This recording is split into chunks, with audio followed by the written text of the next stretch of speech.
What's going on, YouTubers? Out here on a nice crisp morning. It's supposed to be pretty chilly this morning until sometime this afternoon. We're supposed to get up to about 82, I think. But anyway, been working for the past 3 days solid, around 9-hour shifts. They've been having weird hours for working for me and the rest of the crew. But anyway, today I'm off, and I believe if I check the schedule, I think I'm off tomorrow as well. But anyway, today we're going to be focusing on getting the driver's side and the rear driver's side studs. I already got the factory ones removed on the front wheel hub or rotor, or whatever you want to call this. Anyway, got one installed, but I did that with a combination of different size nuts and the old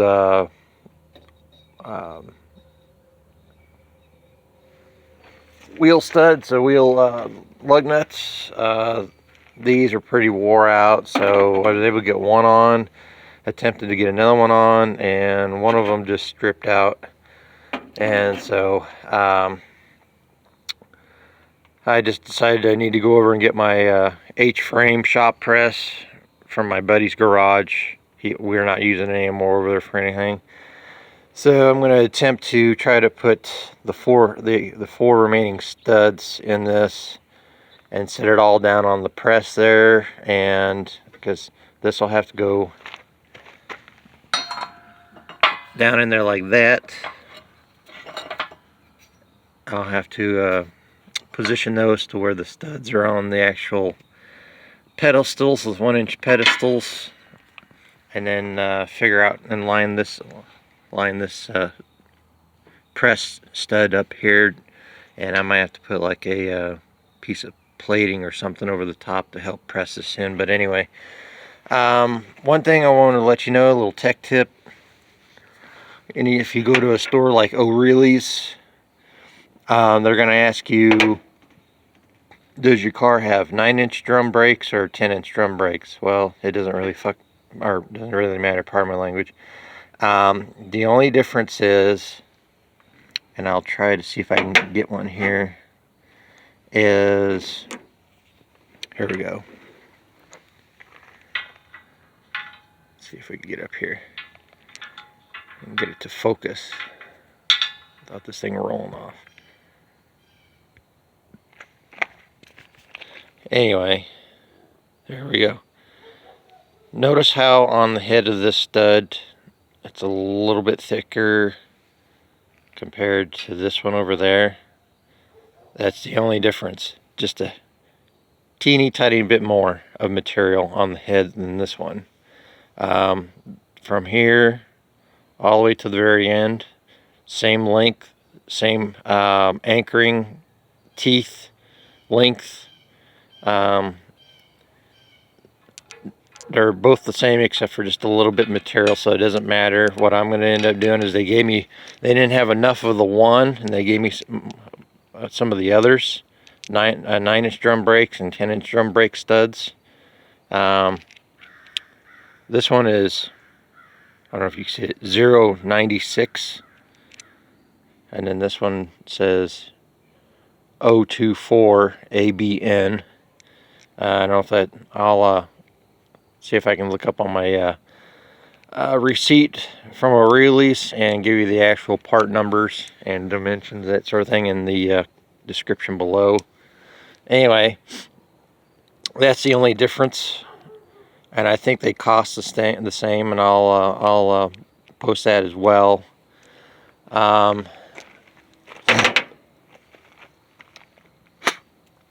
I'm going to be doing this video, and then in another video I went ahead and decided that since all the wheel cylinders that came off are in good shape and none of the bolts snapped off and the bleeder screws are good and they didn't snap off and they all came out, I'm going to go ahead and save some money, and I bought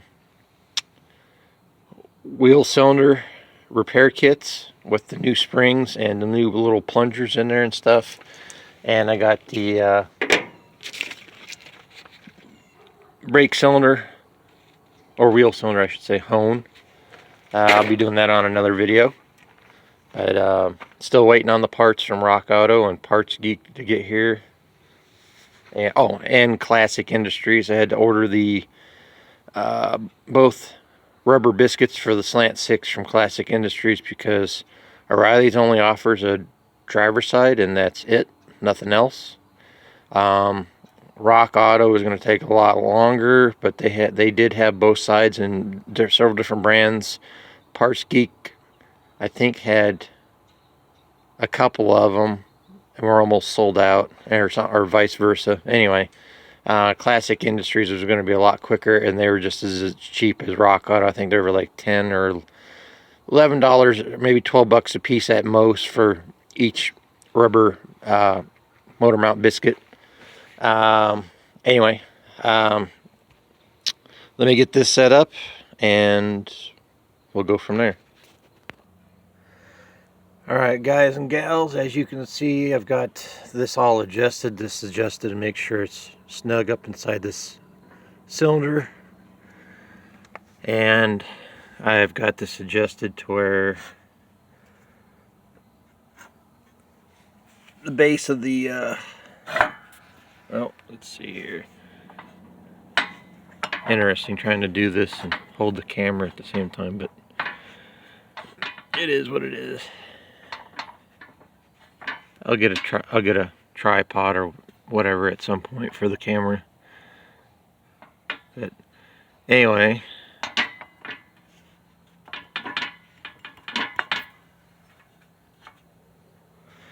yeah, there we go. And then all I did was I had a what is it? A 1-inch drive socket, hardened impact socket. I used a 1.5-inch socket I have to go on the snout of the rotor here, hub, whatever you want to call it. Got the studs all lined up. Also, do yourself a favor. I know I'm all over here. This stuff works great. Use this for quite a few years. Make sure you shake it up. There's a bearing or a marble in there for a reason. This stuff works really good. A little pricey, but it's worth it. Make sure you spray the stuff that you're gonna press in, because that way it doesn't get stuck. And let's go ahead and attempt to start trying to press these in.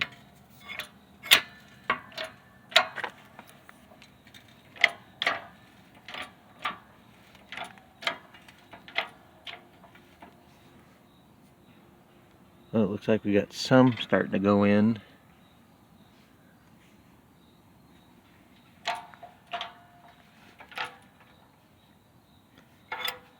Might have to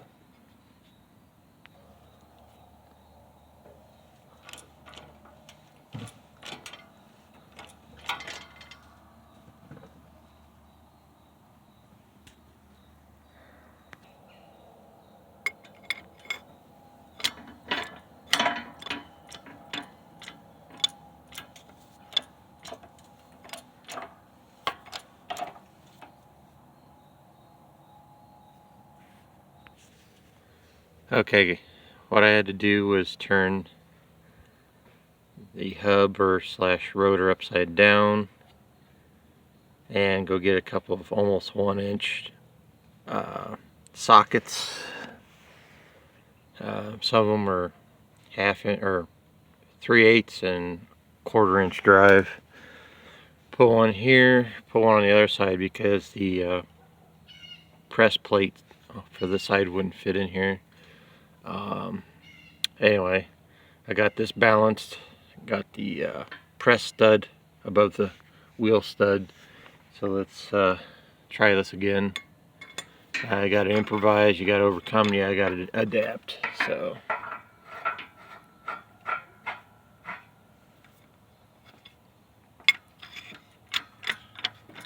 let's make sure that's all lined up.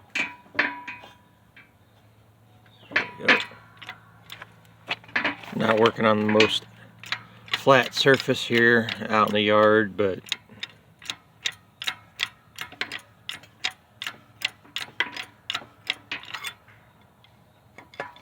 it's better than nothing.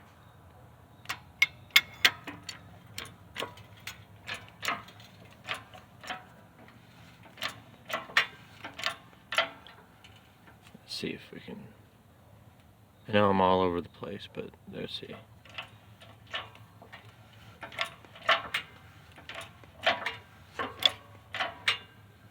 It's going in there. Okay, there's one. Like I said, you know, I know the quality isn't the best here, but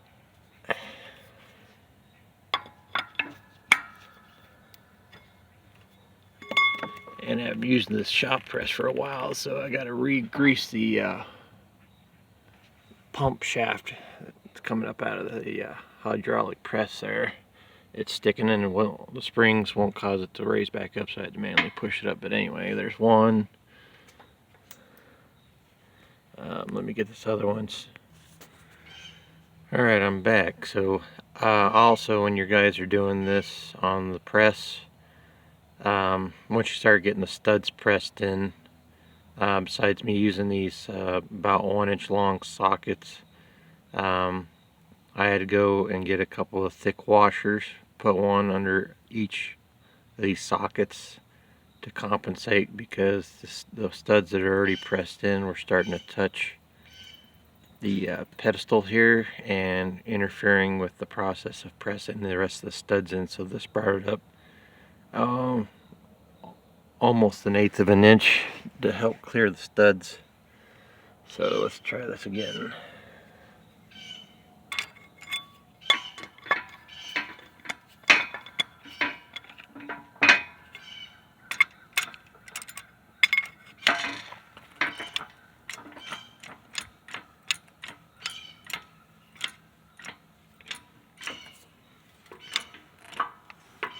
There we go.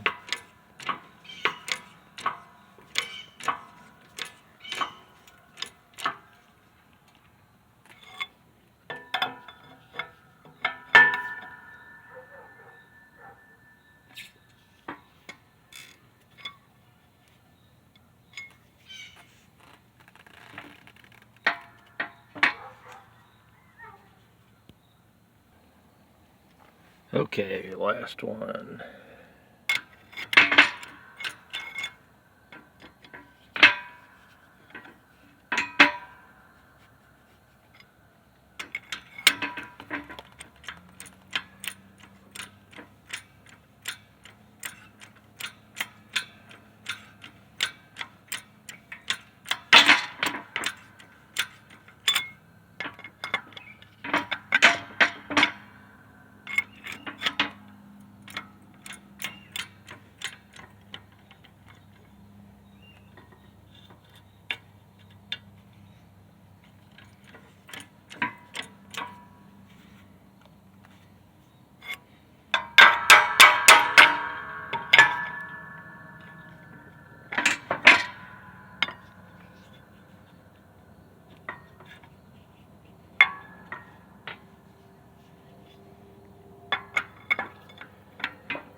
Alright, there you have it. There's the studs all pressed in. I imagine there's easier ways of doing it, but